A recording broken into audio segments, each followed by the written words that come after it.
So I was doom scrolling on Substack. I know I shouldn't be doom scrolling, but it was lunch break. I was bored and I wanted a little distraction.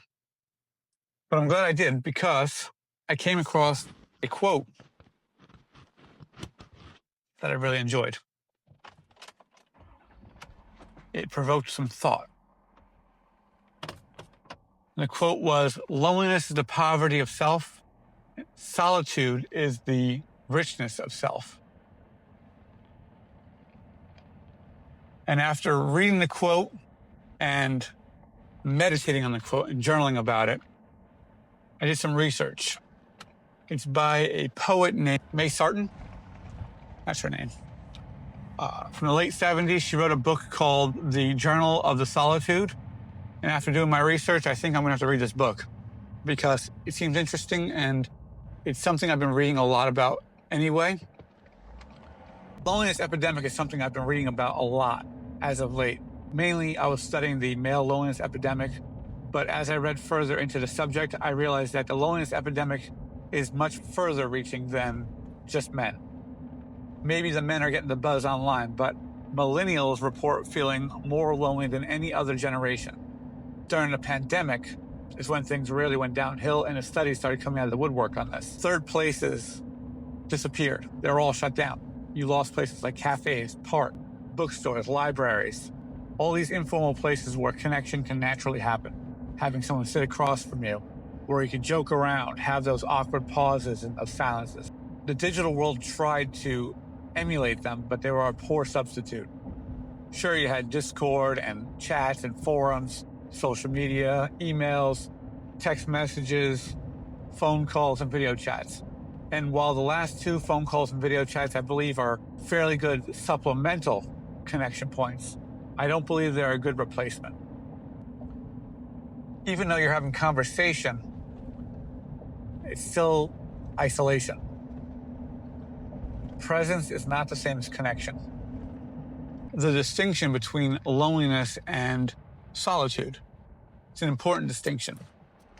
One is a feeling and one is a choice.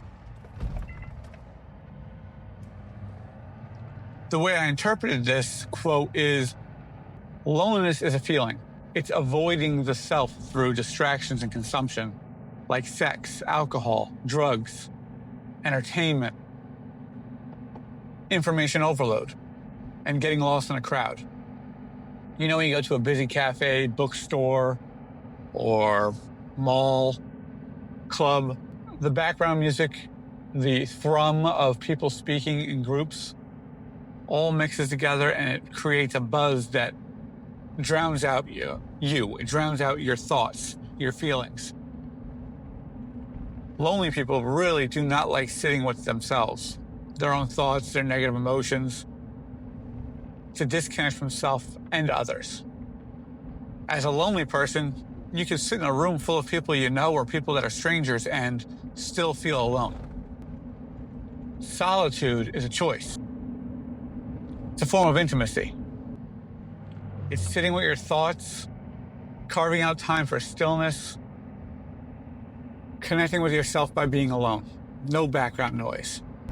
It's a meditation. I know when I first started learning how to meditate, for one, I was bad at it. And people say you can't do meditation wrong, but meditation sure feels wrong when you're doing it at first.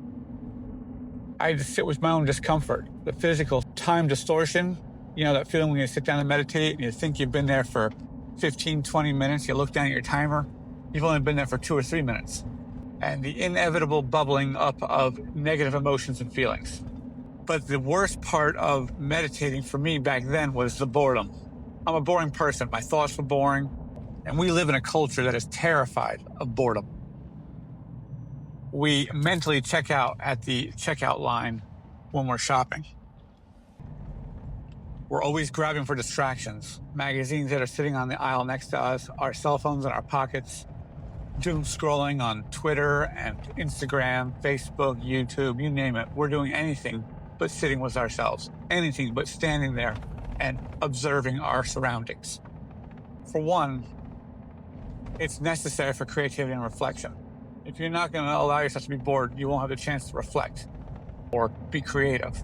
science shows that boredom activates the default mode network. It's the programming in our brain that lights up for insight and imagination. And a good way of staving off loneliness is by practicing solitude, sitting with yourself, the boredom, the discomfort, the negative thoughts, instead of running away. Because when you're comfortable being alone with yourself, you show up stronger and more connected with others. So, if you're feeling lonely or disconnected, remember, it's not about filling the silence or escaping yourself. It's about learning to be with yourself, fully and honestly. When you do that, you open the door to a deeper connection, not just with others, but with your own truth. And that's where the real magic begins. Live intentionally. Until next time.